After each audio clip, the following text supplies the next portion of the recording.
Welcome to another episode of What the Falafel. Make sure you click subscribe because it's going to help us grow. I'm so excited today. I've got one of the funniest guys on Instagram. It's Yechiel Jacobs. How you doing? Good to be here. Podcast. Thank you for having me. Welcome to England. Yeah, it's my first time. Are you enjoying it? I am. I mean, I just got here a few days ago, but so far it's been incredible.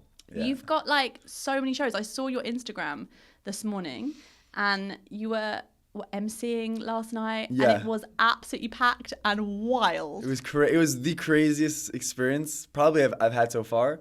It was like 1,400 people, and people were going crazy. Like England, the Jewish community in England, like they need a good laugh and they need to have a good time, and I felt that energy when I was there. Like I felt like Justin Bieber. It was actually crazy, but it was amazing. You're like the Jewish Justin Bieber. Yeah, Justin Bieberstein. You know what I mean? Love it. Yeah. Can we rebrand you on the podcast? Yeah, now? we should. Justin Bieberstein, let's do it. Done. But you were singing at some point. Can you sing? Not really, but it was a concert, so I was the MC. So I just I go with the flow. I adapt to whatever's needed. So I'm like, okay, you need me to sing? Let's do it. And I just hyped everyone up, and it was amazing. I love it. Do you know what I can't get over is I've been obviously hearing your story recently, and you have only just been a comedian recently. Yeah, I'm just figuring. I'm learning on the job. Yeah, this is all very fresh. But it's like the stuff happened terrible, and you have somehow saved us in a time of crisis, and you've brought this humour. But what were you doing before? How has this evolved? Yeah, so I'll give you a little background. Before all of this, I was. I still do. I'm a real estate investor. I had a car rental business. I was hustling. I was like an entrepreneur, hustler. You know, doing whatever I can to make a buck. And October 7th happened, and around a month after October 7th, I was just so fed up with the videos I was seeing post October 7th, people like just saying the craziest things about the Jewish people, not even giving us a chance to like heal, you know, right away going into it's your fault, it never even happened, it did happen, and you deserve it, like crazy things. And I'm like, this is ridiculous. I was so like angry and like hurt. Yeah. I'm like, I feel like I need to do something about it. So I decided to make a video about it. But I decided to do my own little spin on it. And like growing up, I've always been like the funny guy in class and like making jokes and keeping things like light. So I decided to use my humor to make a video. And I wasn't planning on like, the idea wasn't to build a brand or to become a comedian in any way. It was just, I was fed up, I was angry, let me do a video. I did a video response to this one person said something about Israel, and I posted it. And I made it like with a little funny twist, and it just launched like 500,000 views in like a couple of days. And I'm like, this is crazy. And I did another one. That one passed 1 million. I'm like, what the heck is happening? And this is an account with like 860 followers. And I'm getting these crazy views from it. I'm like, people need this right now. And then I just full sended it. And here I am in London on this beautiful podcast. Unbelievable. Yeah. What were you doing when you saw all those views coming in? What was happening in your mind? It was crazy. I still feel like I haven't had time to let it sink in, because everything feels so new to me still. I still feel like I'm going through it, everything's brand new, everything's just like, oh my God, like it's crazy. I kind of want to always feel this way, because it's like, I don't want to get used to it, you know? Yeah, you're like appreciating it. Mm-hmm. I guess so where people have hustled for like their entire life to be on stages, you're just like, hey! Yeah, for like comedians that like have been working like, you know, openers and like doing this for like 10 years backstage, like they hate me for sure. Like it's like, this is the power of social media though, because you can get into this, you could break through everything, you can kind of cut the line.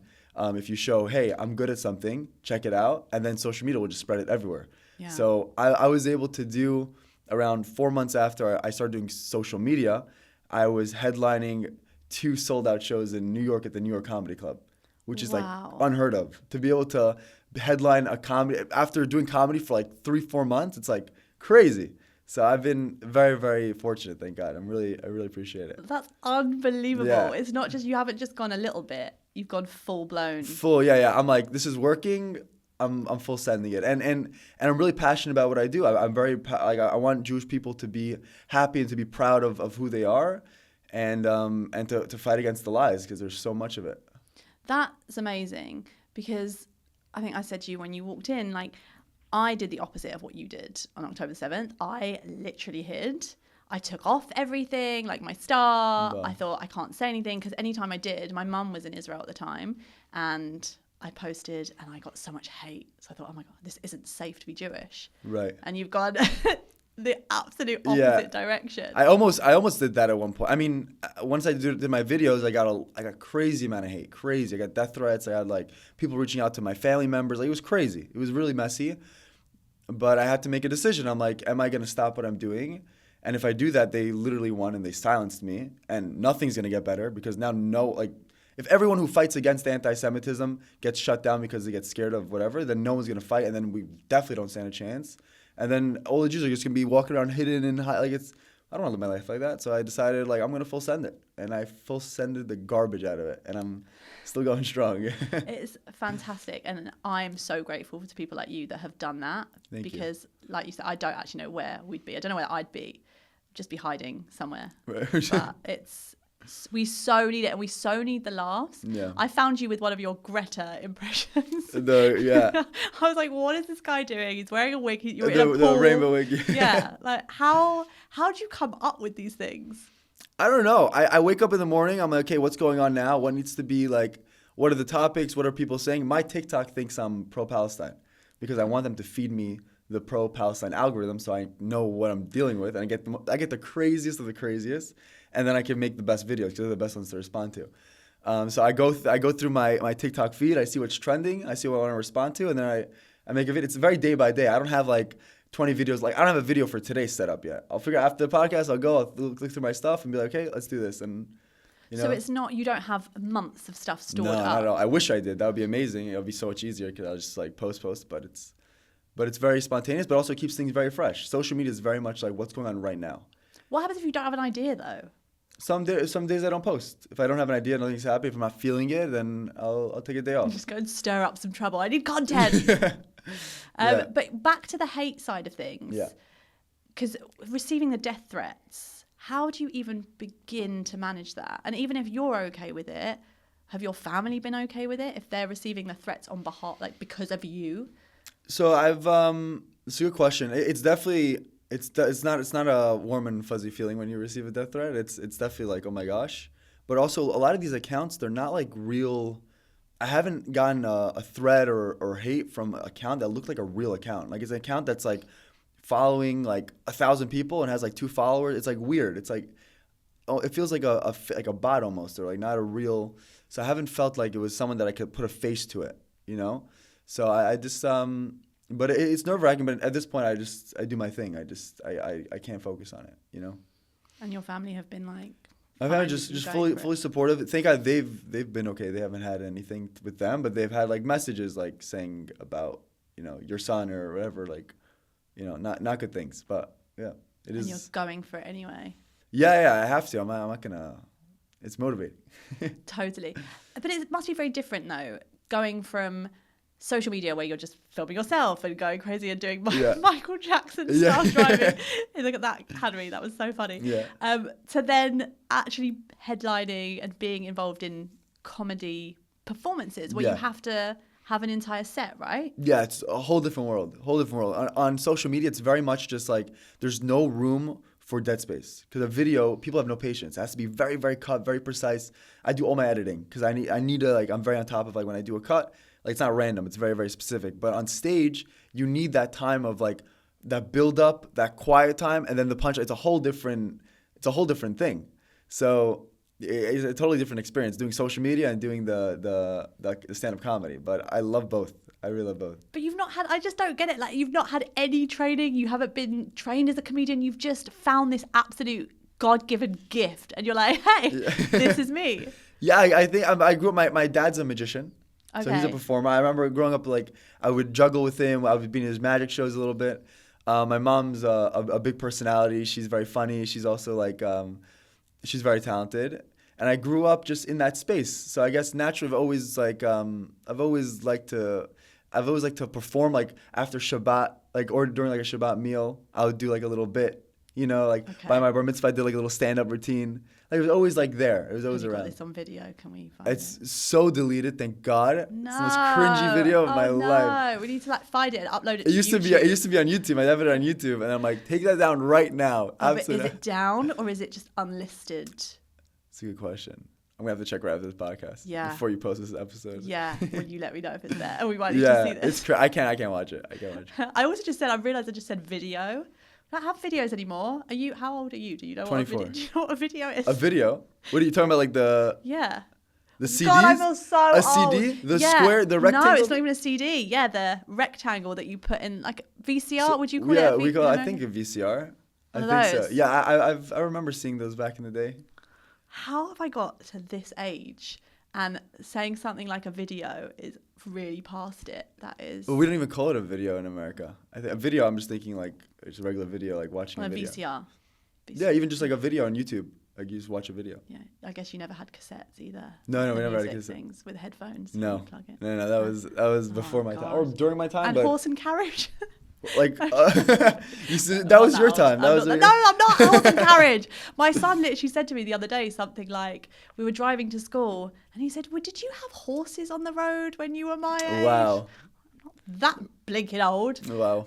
Yeah. Right. Back to you. So do you just ad lib when you're on stage? Do you just come up with things, or you've got a planned set? I have a planned set. Okay. I have a planned set, and then I'll like improvise, like if need be.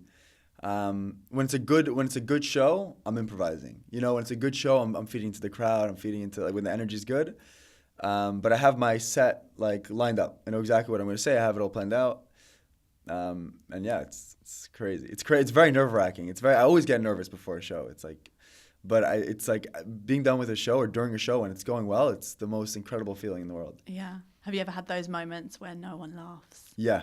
I did an event once for Atzala. They did like for their donors, like their biggest donors. I'm talking like billionaires. Yeah. And it was like all these people like 70s and up, not my audience at all. And I did for them like, it was pro bono, like just like as like a chesed, just to go do, like they had like an event for them. So I came and did like a 20-minute bit, which turned into a 10-minute bit because I'm like, I'm not staying there 1 minute longer. I get on there, I'm saying all these jokes, and instead of them laughing, they're like, as if I'm giving a speech, like, oh, I could understand that. Yeah, that's a good call. I'm like, this isn't like a documentary. I'm like trying to make you laugh. Like everyone's just like looking at me. I'm like, I need to be done with this, but it's great. I need those experiences. Like I need to go through that to be able to push through when no one laughs, to go into the next joke with the same energy.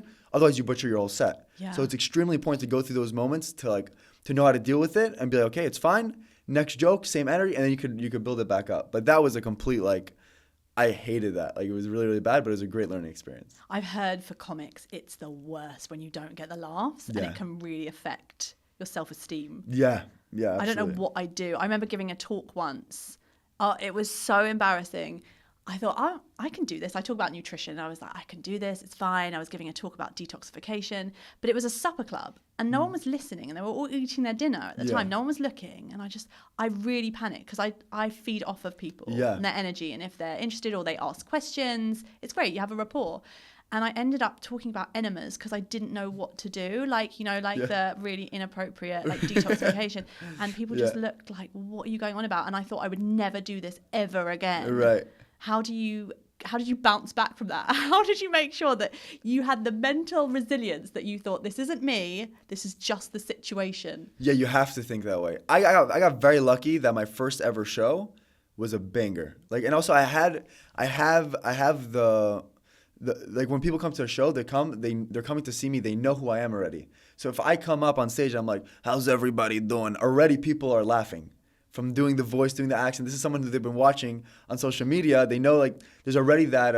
But also Seinfeld said, he says, the comedians that when people come to see you and they know who you are, like that advantage you have lasts for like the first 5 minutes max.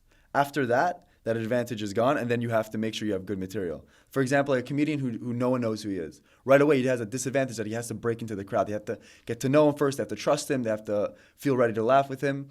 With comedians that you know who they are, you have that advantage for the first few minutes. But after that, if you have a bad set, you have a bad set. There's nothing you can do about it. So you have to make sure you're like prepared. Okay. Yeah. And have you learned all that just through the last couple of years, like the journey that you? Yeah, I'm still learning now. I'm still like super fresh to this, and every show I'm doing, I'm like, okay, don't do that, do this. This did really well. This did not do well, and just figure it out. Yeah. I saw you last night get up and do King Julien. Where Julian. has this King Julien thing come from? Why? Crazy. Why him? I started the series of the driver instructor. I did these driver instructor videos where different characters are as if they're your driver instructor. And it's really, if I did like Donald Trump, I did the guy, what's his name, from Kazakhstan, Borat. Oh yeah, we love Borat. Yeah, I did like all these different characters, Israeli guy. So I started doing all these different things. So one of the characters, I'm like, let me do King Julien from Madagascar as your driver instructor. So I did it, and it's my most viral video is King Julien as your driver instructor, which is not, I would never expect it, but that went crazy. And now I do the King Julien all the time. It's really exciting. I just love it. I love doing that. Can we just do the whole podcast? We should do it talking like this the entire time. So good to be here. When I do King Julien, I feel his energy. Like I feel like I'm like, I want to eat the banana and go crazy. You know? Just keep talking. I don't want to talk. You just do your thing. It's a lot of fun. The King Julien is he's just he's an amazing cat. I just love him. You can't not love King Julien. I've done a couple of King Julien voices before, but I can't remember what it's like. No, I'm not going to do it now. But it's just that, I don't know why it's so catchy, but it's just so random for you. Mm-hmm. You're like Jewish, you're talking about the war, like going into things. There's Greta, okay, that's relevant. Okay, King Julien. Yeah. And I'm looking at your reels, and the ones with the millions of views are King Julien. Yeah. There's like a whole... I found the whole new world. Yeah. I just want to break into a song, like Fantastic, Please whatever. do. But that was last night. But it's like crazy. It's absolutely crazy. But that's social media. It's like you never know what's gonna hit. The main idea of my page is to make people laugh. Yeah. I want my page to be like when people are feeling down, they go to my page, they scroll, and they feel better. That's the idea. The idea is that's why I want things to be. I don't want things to be too heavy. Once in a while, when things get really, really bad in Israel, a serious situation that like I can't even make like bring humor out of it. I'll be serious. Yeah. But for the most point is that when you need a smile, you go to Jacobs Yechiel's page, you scroll, and you're laughing. That's the main idea. So whether it's King Julien or Michael Jackson or Donald Trump or making fun of these crazy people, whatever it is to get the people to smile, that's the main idea. Oh, it's perfect. Yeah. We absolutely 100% need that energy, because when we're just like vibrating at this higher energy, we attract better things in our life. Yeah. And there was a point where I'm like, I just don't want to be on here. My algorithm is feeding me all sorts of things, especially since starting this podcast. And it's just so down about the future of the world. We need a good laugh. Yeah. It's really important. Yeah, don't take life too seriously. No, exactly. Yeah. But what was interesting is that you're not just all like all fun and games. I mean, you are. But there's deeper stuff that's gone on in your life as well. I know that you moved from Israel when you were 4, and you had a whole schooling experience there where you felt that actually you weren't quite good enough. You weren't at the top of your game with this all. Right. Where'd you see that? I can't tell you my sources. Oh, you're good. Oh my God, she's good. Yeah. Do you know what? I feel like I finally made a career at being a really good stalker. That's like I don't think I spoke about that ever on a pod. You just like, I don't know what that was. I'll tell you. Were you my teacher? What the heck? How do you know this? This is what happened. Yes. Hello. I'm Mrs. Moshiach, he looks so different. This is yes, crazy. It's facelift. No, amazing. Please answer the question before. So the question, right? So. I had I wasn't like a bad experience, but for me, I grew up, when I moved from Israel, I went into the schooling system in America, and I had like a learning disability. I wasn't very good at reading and spelling. I'm like terrible at it. Even now, I'm not great at it. But I had this like learning disability, so they put me in like the lower class, but they didn't have like a lower class to facilitate properly kids with learning disabilities. It was more kids. I was in a class with kids with like special needs, with autism, and I was in that class. So I grew up in elementary school kind of under the impression for a bit of time, like I have like mental issues, not learning disability. I'm in a class where kids are like drooling, kids are talking to themselves, and I'm like in this class, like growing up, I'm like wow, like this is who I am, like this is what it is. So I kind of grew up with that idea, and I was always like, and I never tried in school. Also, I was under this impression that like I'm just not going to do it. I'm not going to do well. And then I remember my principal, she calls me in one day and she tells me, I was like I think I was in 6th grade. I was in 6th grade. She calls me in and she tells me, Yechiel, with the grades you're getting now, you're not going to get into college, you're not going to get a good job, and no one wants to marry someone without a job. She tells me that I was in 6th grade. And I really took that to heart, and it was actually an amazing thing. And I said, okay, let me take it seriously. And I decided to really, when a test came up, I started studying. I started really putting in effort. I started like, I did it out of like, oh my gosh, this is crazy, because I don't want to not be married and not have a job and not go to college. Even though I didn't go to college, and I'm very happy I didn't. And I decided to take it seriously, and I did it. And I ended up finishing high school with the most awards in the entire grade. I wasn't in the highest classes, but every class that I was in, I finally got out of that lower class, which is that, and then I got into the regular mainstream classes. And in all those classes, thank God I like aced all of them. And wow. She kind of showed me and pushed me to a position where like I am able to do this, and I'm able to not just do it, I'm able to like excel in it. So that was like my kind of my school experience, which also a great lesson for life is like I'm capable of so much more than I think I am, and I apply that to everything.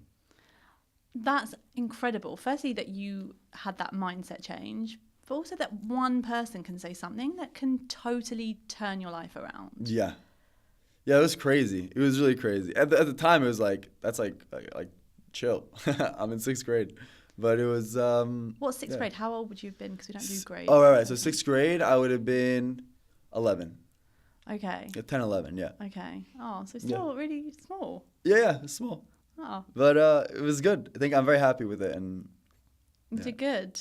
I guess was it because as well, English wasn't necessarily your first language, or was it? English, it was my first language. Okay. Yeah, I didn't really have much of an excuse for being an idiot.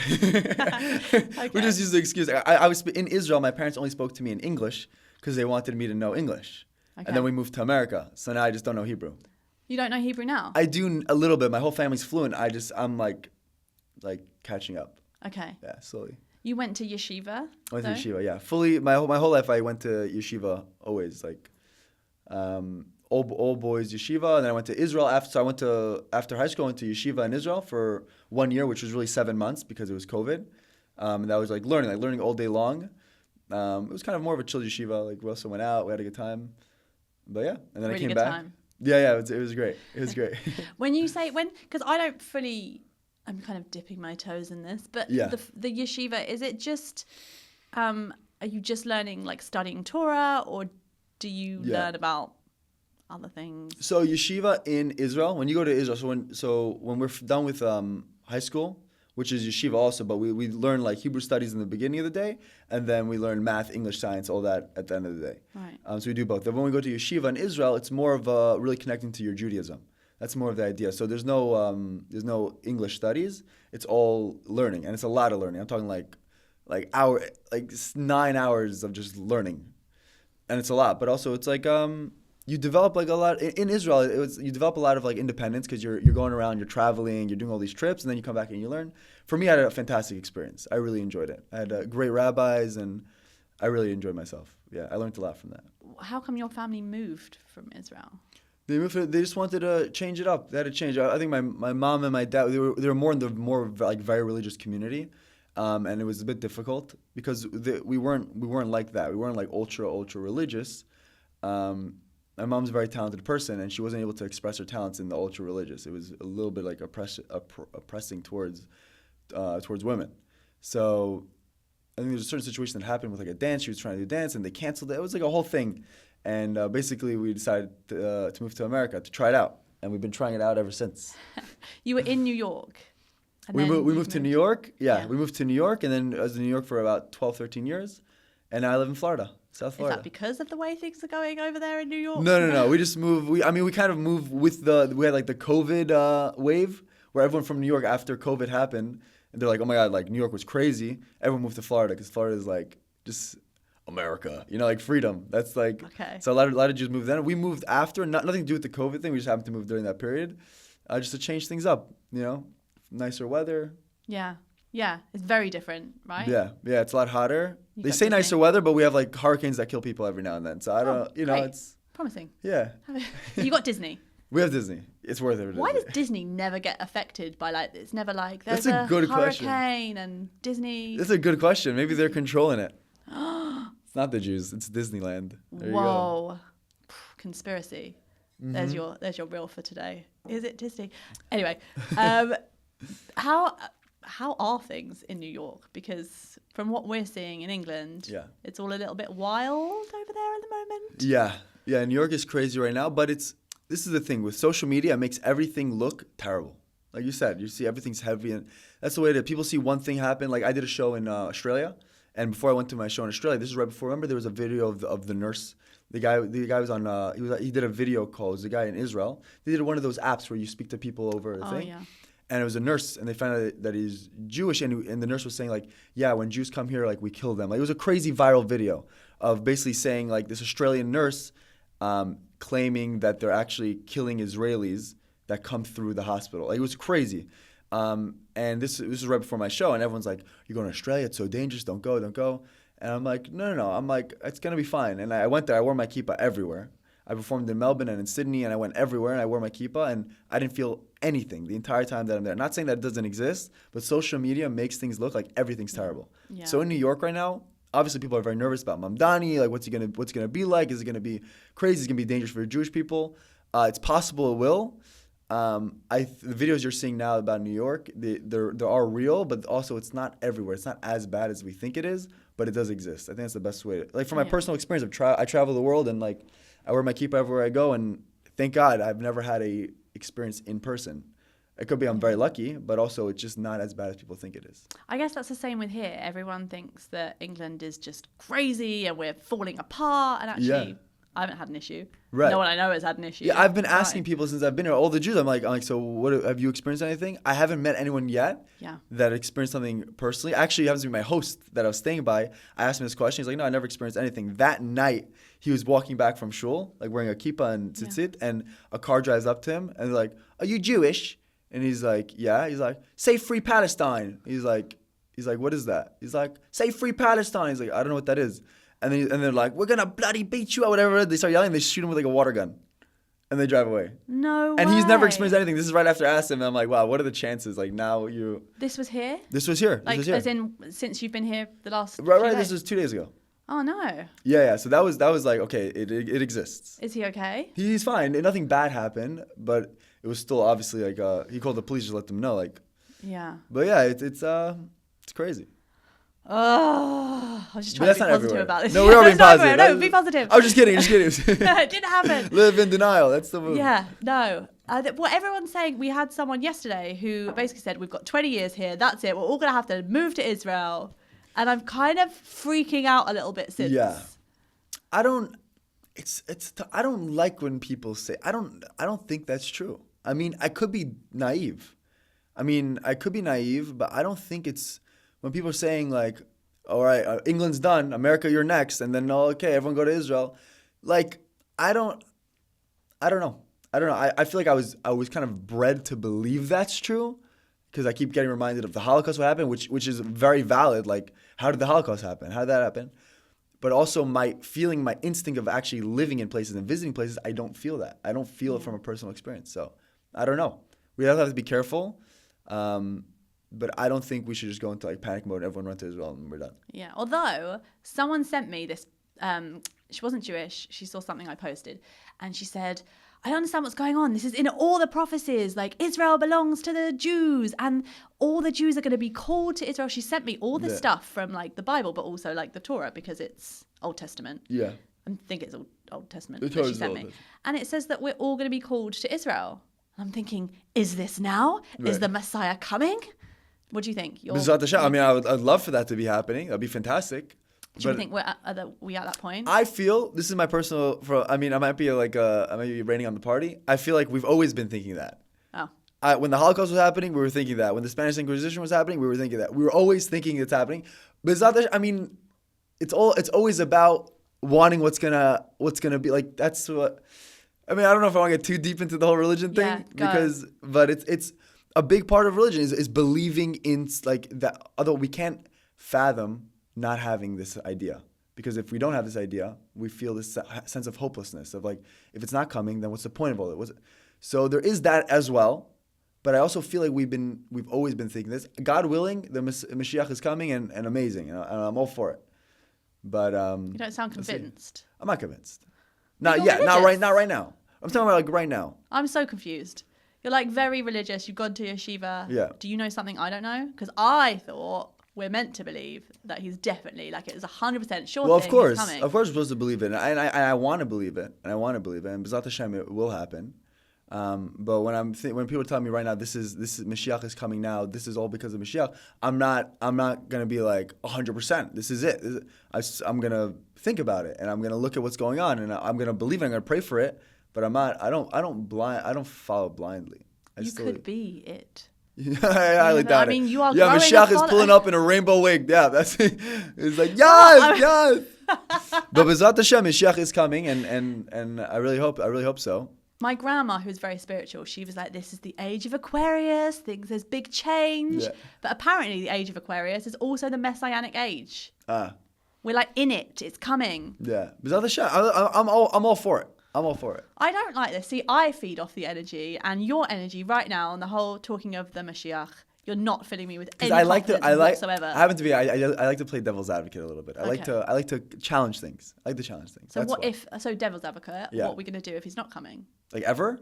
Yeah. If he's never coming? So you think he's definitely coming? No. So let me be clear. So I think he's coming. Okay. I don't think right now, when everyone's saying everything that's going on, I'm not going to be like, you're 100% right because of what October 7th, because of what's happening in New York, because of all of this. He's coming. You're right. Suitcase, I'm ready to go. Yeah. I do believe he's coming, but not like this second. Okay. Not necessarily. It could be he's coming this second, but I'm not going to be like, you're 100% right. Freaking sell my house. You know what I mean? Like, so. Sell your house to go to Israel? Yeah, or whatever. Okay. Just checking. Just have the bags ready. Okay. Yeah. I was really building up to this. I mean, I had sort of visions of where this podcast was going to go, talking about the Moshiach. Surprise. Wasn't one of them. Yeah. But I like it. Your mum is your manager, right? Yeah. How is that working with her? It's definitely, it's good. It has its challenges. Working with family is challenging, but overall she's great at what she does. And, she's someone that I trust 100%, which is huge. And it's good. Overall, it's good. But it comes with challenge. Working with family it's not simple. It's not simple working with family. So I bet she just wants the best for you, though. Yeah. Just Jewish boys and their mummies. Yeah. She's fantastic.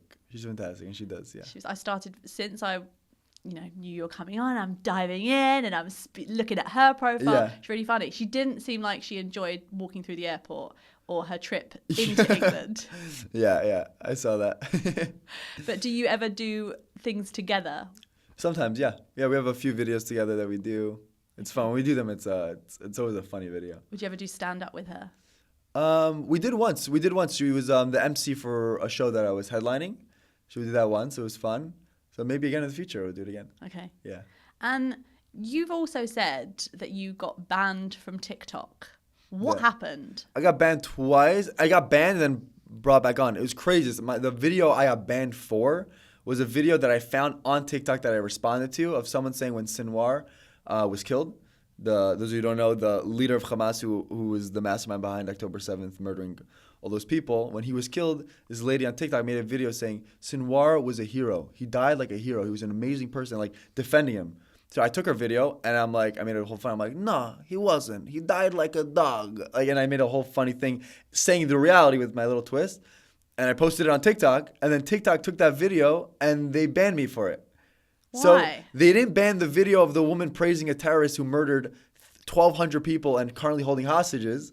But they banned the guy saying that she's wrong, which is wild. It's like TikTok was extremely in favor towards the pro-Palestine side. Like from my experience, they completely shadow ban me. They shut down my videos. I get a video with on Instagram we'll get 4.2 million views, and on TikTok's at 1,200.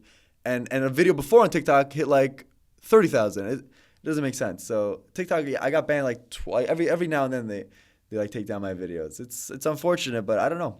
What did you do? Did it give you a reason why? Yeah, it said, a lot of their reasons is for bullying and harassment, which they're not wrong. I really go at these people, but, some people deserve it. I get comments, though, that literally, I think I was accused of raping children at some point. It was so awful. And I tried to block it or report it. Yeah. I'm like, this isn't hate speech. It's crazy. I don't know how they run it exactly, but it's definitely not a even playing field. But it didn't hold you back. You managed to get back on it. Thank God I got back on it. I did all I could. It was just put a report no, this is not what it was, and then they put me back on. And ever since I've been super careful with what I post on TikTok. So basically I'm censored on TikTok because I won't post things that are too honest. Okay, but Instagram we're good with. Instagram's been amazing. Thank God. Instagram's really been, I haven't felt any censorship from Instagram. Once in a while, I'll do something I'll do some very heavy stuff going on. So I'll post the videos of the heavy stuff and then respond to it. So once in a while that will get censored. But overall, it's been really good. Okay. I'm always curious, though, as to how you keep your mental health as a content creator. Because the space is wild. Okay, we've assessed the hate and you're just literally not standing for it. But in terms of creating stuff, and you can spend ages on a reel or a post, and how do you sort of hold yourself sane, I guess, when it's almost like your worth could be determined by your followers, your likes or whatever. Are you very strapped to it, seeing how well something does? Because I mean, I'm like a drip in the ocean compared to you. But if I post something and you think, oh, well, that just died a death. Yeah. And do you have that sense? Do you tie your worth to the likes and the views and the laughs? How do you manage that? I definitely used to. I still do. In the beginning, it was very bad for me, really bad for me. If my video did well, I was the happiest person in the world. If my video didn't do well, I don't talk to anybody. I wouldn't talk. In the beginning, I was like married to it. And I basically just, over time, you realize like, okay, first of all, you have to do what you're good at and what you feel is right. And you have to just do that and full send it and do it. And you can't depend on someone's likes or comments or views to give you the like, okay, I did a good job. You have to, before you post a video, you already should have the mindset if you did a good job or not. If you're happy with it. That's the number one thing. You have to be happy with the video and just keep posting and keep doing it. There's some videos that are going to be flops, some videos that are going to kill it. Like the King Julien, I never would have thought that would do good. It killed it. There's some videos I made, I put so much work into it, and I posted it, I'm like, nothing happened. And I'm like, oh, and it sucks. But I've gotten better of like, this is not me. Like there's a separation. I know what I'm good at, and sometimes I post videos they do well, but you cannot be too attached to it. Otherwise, it will really affect you, and you could go get a really bad place really, really fast. Because also it kind of like gets even worse, because if you're posting a video and you're relying on people's love and then you don't get it, and then you go into the next video with that bad energy, you're making now a bad energy video, which is going to do even worse. Yeah. And now you get into this really, really dark place. You have to completely detach yourself from it, which I'm not. I'm checking my stats all day long. I'm constantly refreshing. I'm like, how many views, how many monthly views, how many everything. I'm always on top of it. But I think what changed for me, I look at it now as a business. I am a CEO of Jacobs Yechiel Instagram. Like that's what I look at it. I don't look at it as a relationship. I look at it as a business. So my company is my Instagram. So I look at it, I'm looking at the numbers. Okay, we didn't do well this month. Okay, what do we need to do? As opposed to, we didn't do well this month. Like, oh, I need to see the therapist. You know what I mean? So That's the difference, I think. How do you, because your business is your personal brand. Your personal brand is your business. Yeah. Something like that. Yeah. You are your business. Yeah. So you're the face of it. You're the heart and soul of it. How do you not take that personally, though? I think you build it up over time. There's a certain, not a numbness, but there's a certain, like, when you're doing social media for a long time, you're constantly dealing with public opinion. That's my life, is public opinion. Over time, at the beginning, I was very, very sensitive to it. Now I'm not numb to it, but I can handle it. Like you kind of develop like a thicker skin for it. I used to have like, I couldn't handle, and even now it's still bad. Like I could handle like death threats and hate. I hate constructive criticism. I hate it. When someone comes up to me, it's like, your video was very funny, but I didn't like that you said this. I'm like, oh my, that drives me crazy. People that, like, hearing it from fans, like that really is like, because the reason I feel that way is because I know that I should do something different. These are the people that I'm trying to please. These are the people that I want to be happy, but people that are my fans. So when I hear it from a fan, that's like, I don't know, this is like just a random bit, but yeah, it's... What do you say when they give you constructive criticism? You're like, thank you. Yeah, I'd be respectful. I'm like, thank you so much. And then I walk away. I'm like, but it's true. I only feel that way because I know that I could do something better. Because these are the type of people that I've attracted through my humor. Maybe I'm slacking on something, or maybe I need to do more of something else. Like, I take constructive criticism to the heart, and I try in a good way. I also act upon it, but also it could affect me. Like if it's like, people like, oh, you used to. The worst thing I want to hear is like, oh, you're the guy who used to do the videos on Instagram, like to become like forgotten. Like, oh, like you used to be funny, or you used to like that. Have you had that? Thank God I've never had that, but I used to wake up like, oh, no, that can't happen. Like nightmares. Yeah. Have they ever been constructive about King Julien? Thank God they've been loving it. They've been loving the King Julien. They really, thank God. The King Julien's been amazing, I think, because I have all the pro-Israel Jewish pride stuff, and a lot of times get stuck inside of this like echo chamber. So what the King Julien allowed me to is I have a whole new following. I'm talking like probably close to like 80 to 100,000 new followers that have nothing to do with Israel, nothing to do with Judaism.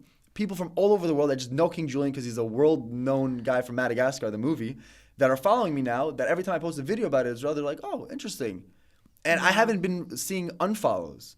I've been That's great. it's not like they follow me. I post a video about Israel. They're like, oh, we're done. I was nervous that was going to happen, but I haven't been seeing that. So now all these people, you have like 100,000 more people that are exposed to things that they would never be exposed to. So it's been extremely beneficial for my pro-Jewish, pro-Israel side to have this King Julien, because I'm bringing a whole audience that it's going to see the Israel stuff. Yeah, I think that's what I find the most amazing, is that you've taken really serious topics and you've made it accessible. And I guess you're saying what we want to say, but in such an accessible way.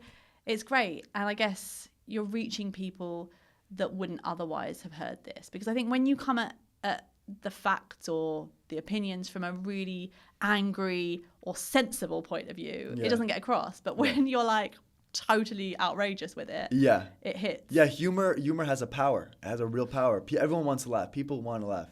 And I've kind of used humor in a way as like a Trojan horse, that I'm able to get into certain areas that would never be interested in these videos, but because they just want to laugh, or because it's Trump or whatever, I'm doing something funny, they're like, oh, what is this? And then I'll drop a couple of facts in there that they can leave with and be like, oh, I didn't know that. Yeah. Yeah. And then when they go to this next, and they're doing like a Free Palestine protest saying, Israel's in apartheid. They're like, wait, I actually saw this video of this kid talking like, Israel's not an apartheid. And then they have all this information that they never would have had. Thank goodness. It's crazy. Some of the stuff that comes out is so wild. It's crazy. But from people that have never been there, they don't know anything, and they're so opinionated. It's wild. It's absolutely wild. Like the level of stupidity, and there's also, I have a whole thing. We get into another topic, like what's considered anti-Semitism. You know what I mean? Like, I don't believe personally, like all these people at these protests, majority of them, I'm talking about the majority, not specifics, are anti-Semitic.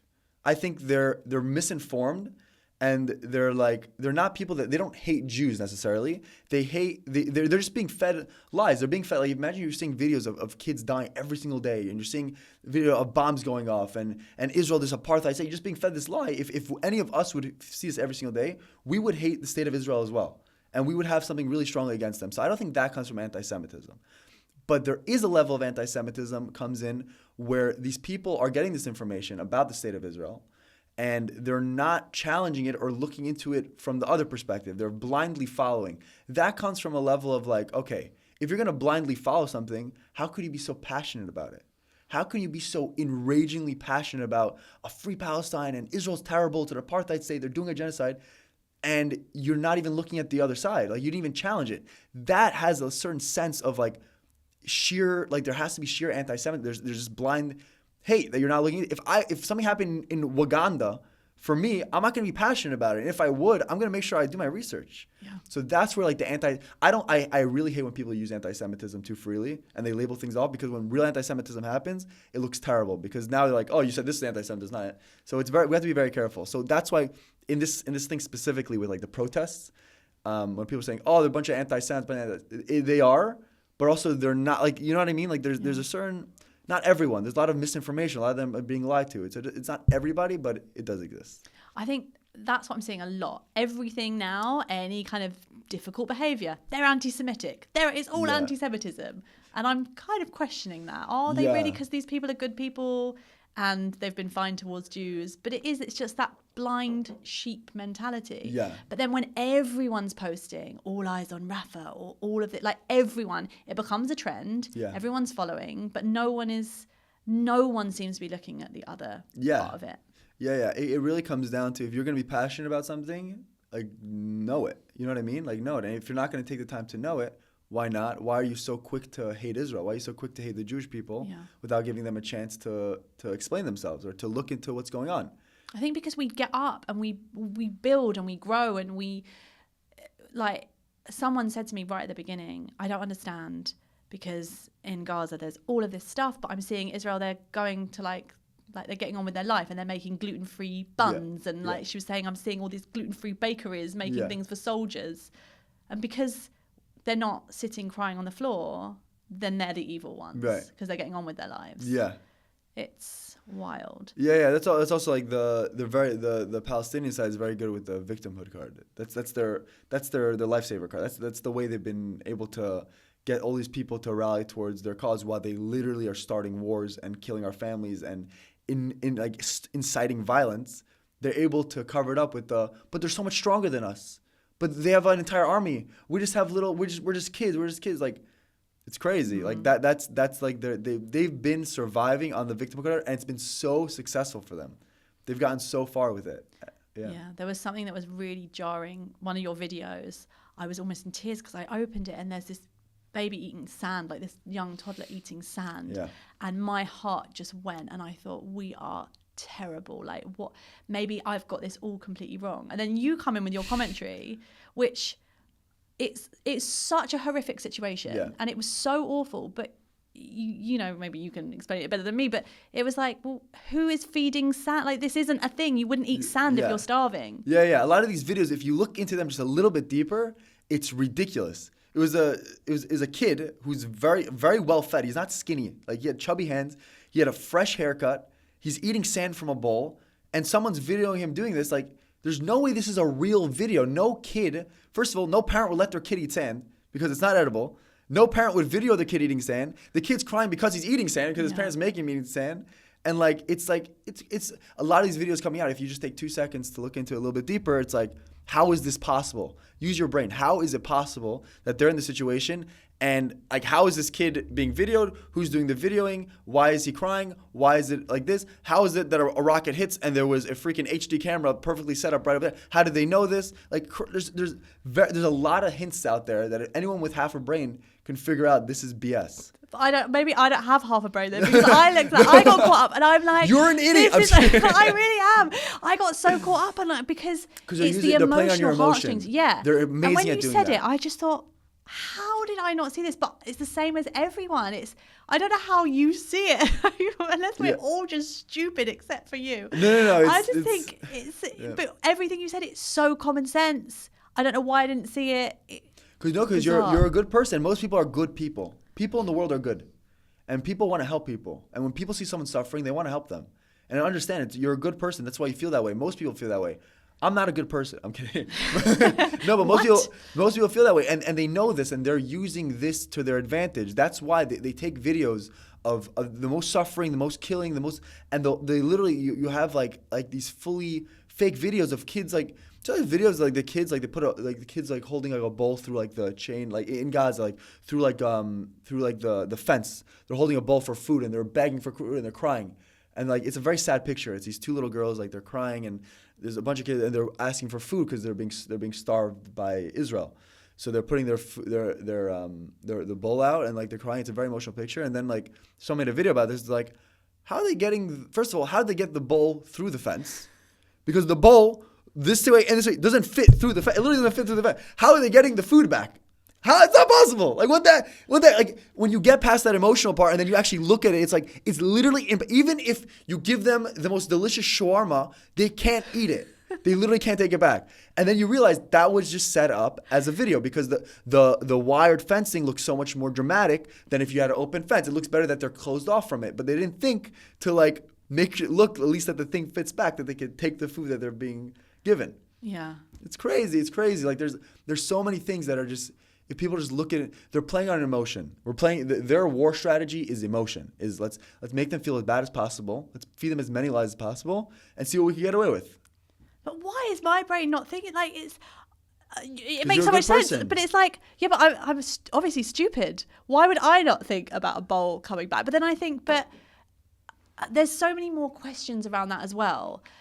And although talking of shawarma, I know I've had a sign we've got a food delivery, which is like the worst thing ever because I'm literally talking about like starving children. I'm like, here's some shawarma. So we'll have to bring that in, which is coming now. But there's so much more on this. You can come in.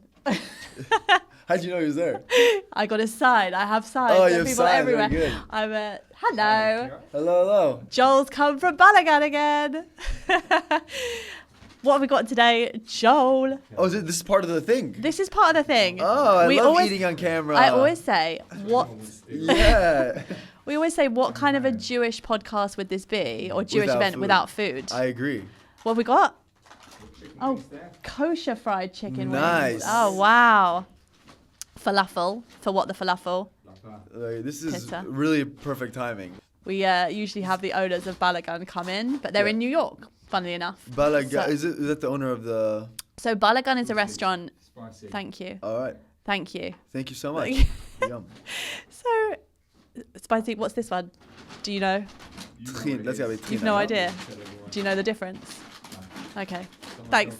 Thank you very much. So You're not joining us? No, not today. We'll miss you. We'll miss Get you. out.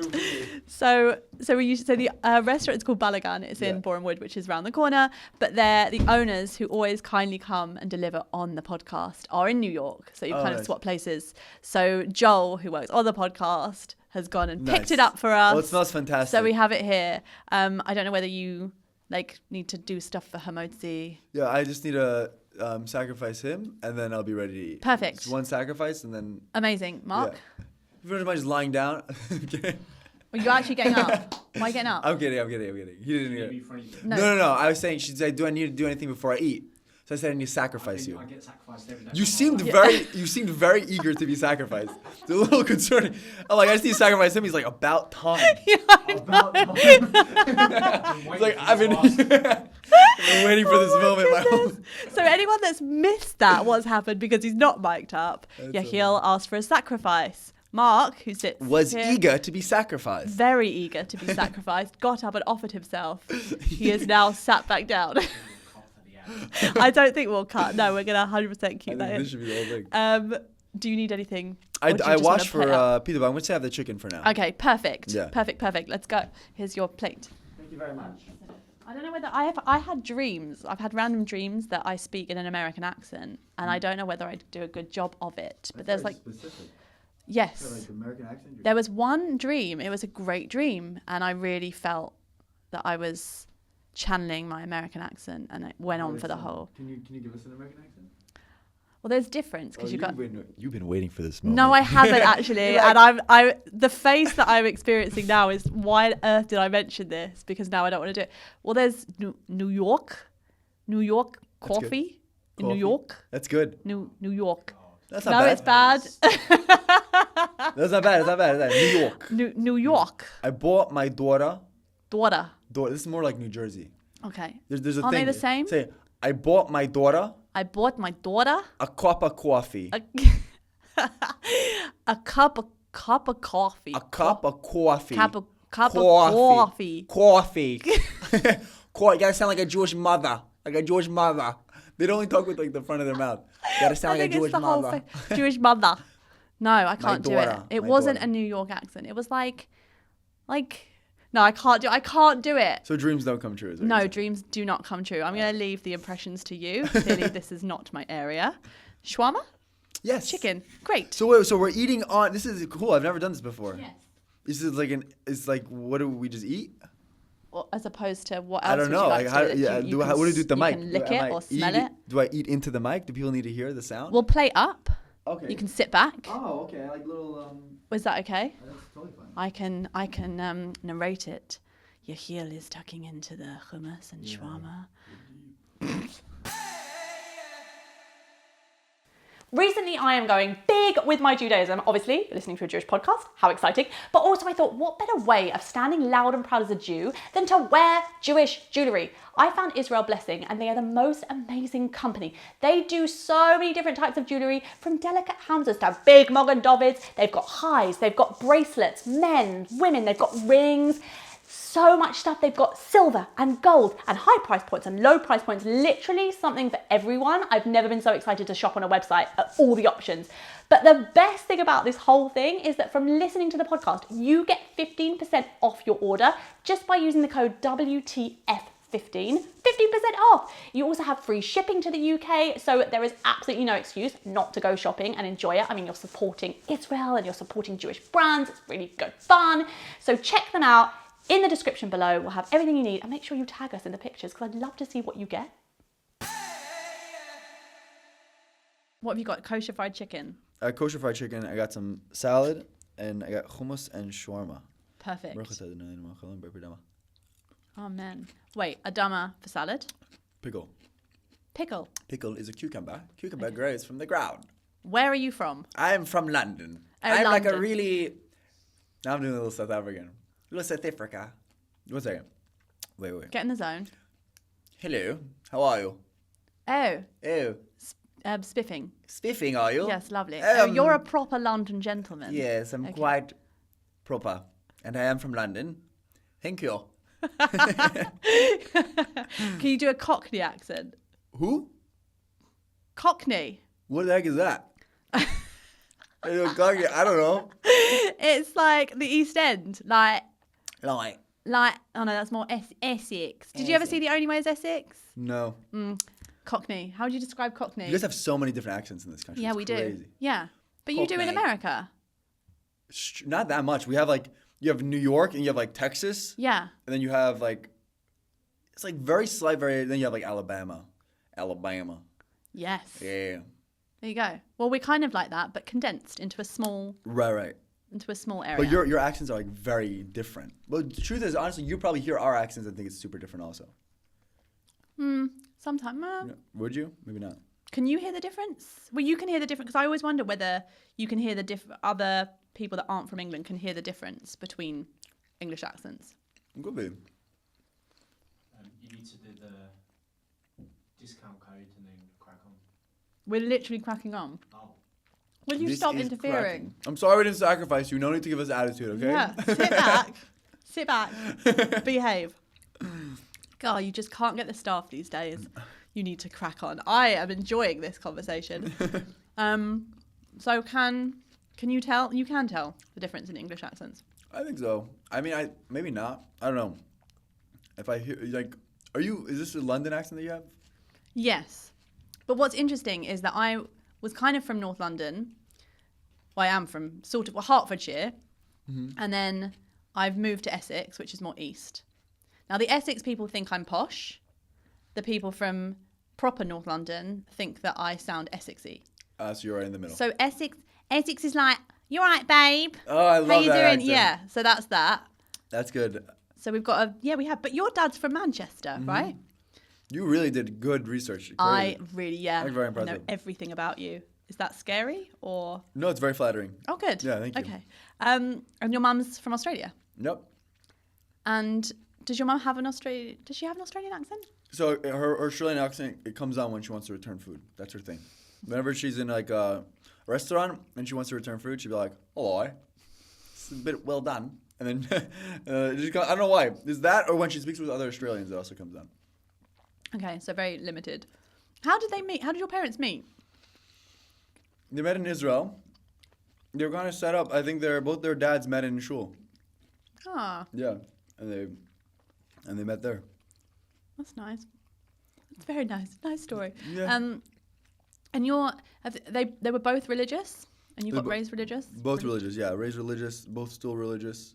We've always been religious, but we haven't been like ultra orthodox, but like always like keeping Shabbat, kosher, learning Torah, Yeah. doing mitzvahs, Say Torah. Torah.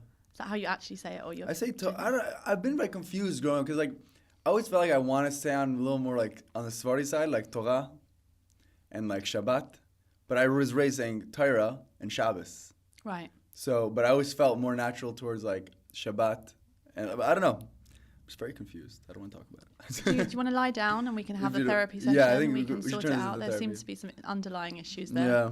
I feel like we're going deep. We're bouncing in and out of such random topics. It's fun. good. It's all good.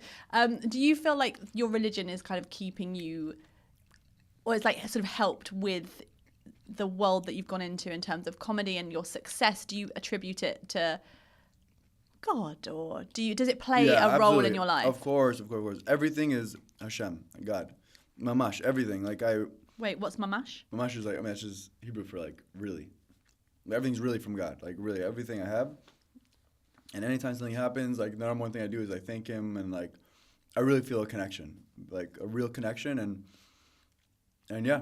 Everything is from Him, and I really feel it. I really feel it. Like I feel like He's giving me this opportunity, and He's giving me the ability to do these things for something greater, and I have a full-on connection with God, like full-on. I speak to Him like in English. I'll just be like, "Hey, how you doing? Like, thank you so much for like." I have real conversations with Him. I have a real relationship. Has that always been the case? It's gotten close. I've gotten closer, but I've always been very very close, very spiritual, and very believing. Like it's His world. Like it's amazing what He has done. Like I really feel very, very close. Yeah. We kind of need that because it's almost like the world that I was existing in. It wasn't cool to be religious, and yet you've come in, you're like Mr. Cool on social media, you've got all these followers, and you're also religious, so you're giving that a voice in itself as well. I think that's a huge thing. There's the New York. Huge. Yeah. That's true. I feel a very cool part of my position is being this fully religious guy in this position, because there aren't many like fully religious Jews that are doing what I'm doing. And I keep it kosher. Like my comedy set is fully like appropriate. Like I'm not like my comedy set it's about everything, not just about Israel and Jews. Like it's about anyone would understand it and find it funny. But I don't curse. I don't say anything sexual. Like it's very clean, and I like to keep that. And I'm very proud about that. Like that's how I was raised, and I'm able to do that while still being very successful in this field and not being limited because I'm religious. I think me being religious has been increasing for my success more than damaging it. Like me being this religious guy is like, I don't know, me and Ben Shapiro, how many other religious Jews do you know that are like in this public space that are doing, So it's very cool. I'm very happy about that. Yeah. Ben Shapiro is great. You've said that you want to, was it you that said you wanted to collaborate with him or do something with him? Yeah. Is it going to happen? I did in the very beginning. I was doing collabs with whoever I can. I wanted to grow as much as possible. It was very, very new to me. I was like, all these like famous people like collab. I've kind of lost that like momentum a little bit. Like I'm less like excited about it. But one day we'll do something, He's great. He's also very. I watch his stuff and he's just so quick with so much of it. Yeah. Talking of food, though, because it did come in, and I'm not talking of food, I'm not talking about food at all, but looking at the food, it made me think, because I often have a question about what food people grew up with. Are you more Sephardi? Are you Ashkenazi? Are you Mizrahi? What is happening? I'm mixed. Yeah. I grew up Ashkenaz. My mom's side has Sephardi blood, like from Syria and Turkey. Okay. My dad's side... My dad's dad isn't even Jewish. Okay. At all. My dad's mom is Jewish. She's from New York. She's Italian. She's from New York, but her dad's Italian. Oh, it's a big mix. It's a bit of everything. But basically, it's mainly Ashkenaz, but I have Sephardi blood in me as well. So I'm like, And you grew up with what kind of food? Sephardi. My mom makes amazing food. Like she makes all the dips, matbucha, chasilim, all the dips for Shabbat Tchina, and then we'll have like. We'd have like Moroccan fish. She always make like amazing, different, but definitely not Ashkenazi. We never had like gefilte fish chalent. That wasn't our thing. Someone we had yesterday was like, "Don't ever bring me." I said, "Are you okay with all food? Don't ever bring me chopped liver. I'm not having chopped liver or egg and onion." I actually like that food. I like it. I like it. Yeah, I like gefilte fish. I like everything. I really enjoy everything. There's always a debate on the podcast as to whether there's Ashkenazi or Sephardi food. Everyone, whatever their background, is always in favor of Sephardi food, bar one. Johnny Daniels? Mm-hmm. He came on, he said, everyone bashes Ashkenazi food, but you can get a really good kugel. You could, if you appreciate it. It's amazing. It's like nothing like having like Thursday night chant and kugel.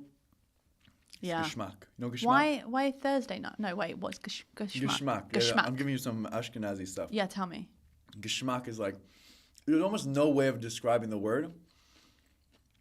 I think it's a Yiddish word, but geschmack is like when you have like a really good meal and everything feels like amazing. It's geschmack. Geschmack. Like das is geschmack. It's like there's no like you could say it's amazing. You could say it's really good, but that doesn't give it the same energy as geschmack. It's like this warm fuzzy feeling of like deliciousness.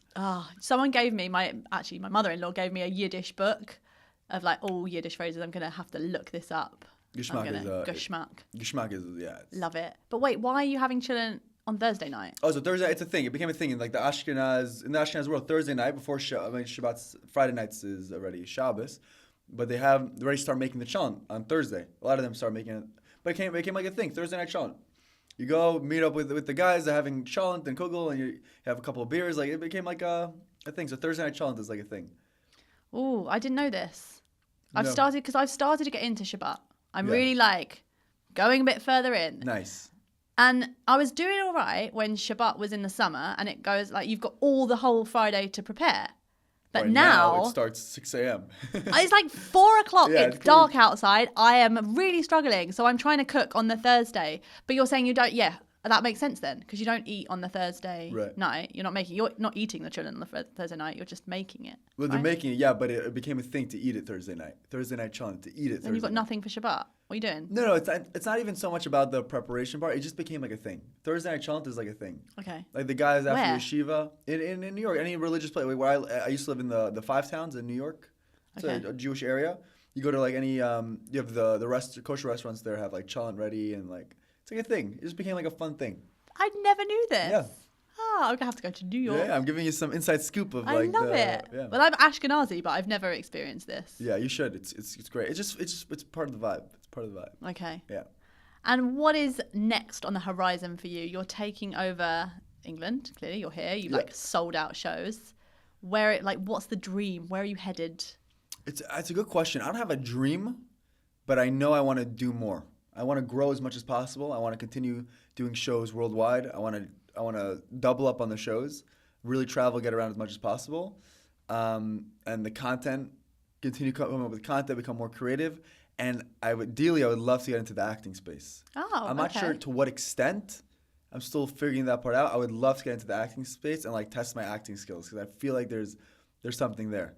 So then the horizon right now is grow on social media, keep doing shows as many places as I can, and tap into the acting space and see where that goes. Have you started in the acting space? Are you doing anything? Not just yet. You know Eretz Nehederet? In Israel, you know SNL in America? Yeah. Saturday Night Live. So the SNL of Israel is called Eretz Nehederet. That's the name of this. It's basically they do all the funny skits and bits and stuff. So I'd love to do a bit with them when I'm in Israel next to actually be on one of their episodes. It's like TV. It's like TV, Saturday Night Live type of style. Very funny skits, very funny people. Like totally up my alley. Exactly what I like to do. Different characters and there's wild stuff. So I want to hopefully.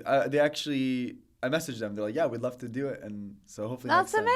amazing. Yeah. Oh, that's so cool. I'll have to Yeah. look out for that. Is there any way of finding it? Do they upload it to YouTube or whatever? Yeah, I'm sure they do. It's on. They have Instagram, but I think their main thing is on. They have like on TV. I think TV they do like episodes and stuff. Oh, that's brilliant. That's In so Israel, exciting. they're like the biggest comedy like network. Wow. Ah, and you're sitting on our sofa. Yeah. That's exciting when you like forget us all because you're I so can't big and forget you. famous. So exciting. Yeah. And where can everyone find you that's not already following you? You can search my name anywhere: YouTube, Instagram. I actually started WhatsApp. I have because for the more religious, they don't have social media. They don't have social media, but they do have WhatsApp. So I started a WhatsApp channel, and it's great. I have like 30,000 followers on WhatsApp. Didn't even know you could have WhatsApp I didn't either know. channels. Yeah, it's a WhatsApp channel, and people can follow the channel, and I upload my videos there. So it was really cool. One time I actually got recognized by like an ultra Hasidish guy in the parking lot of a grocery store. He's like, "Oh my God, I love your videos. You're fantastic videos. Can I take a selfie with you?"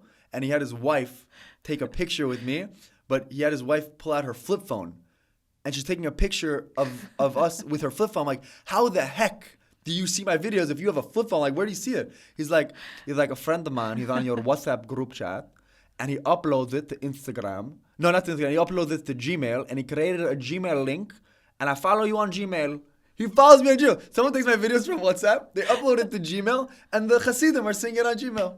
It was amazing. And I took a picture with him with his wife's flip phone. Wow. So I'm on Gmail, I'm on Instagram, you can find me anywhere. Wow. It's a whole new world. It's unbelievable. It's really unbelievable. It's so cool, so cool. Thank God I feel very, very blessed to be in the position that I am. I absolutely love what I do. And to see that people are really having an impact from my videos, the amount of messages I get of people that say, I was in such a dark and depressed place and I went to your page and you really made me happy, you made me smile. I got through this because of your videos is crazy rewarding, and I'm so blessed to be in this position. And yeah, I'm just excited to do more of it. Oh, incredible. Absolutely. Keep doing what you're doing. You are lighting up the world, and thank you so much. you. And I'm so pleased you found time on your worldwide adventure Yeah, I'm so tour. happy. This was so fun. It's amazing. Thank you so much. My pleasure.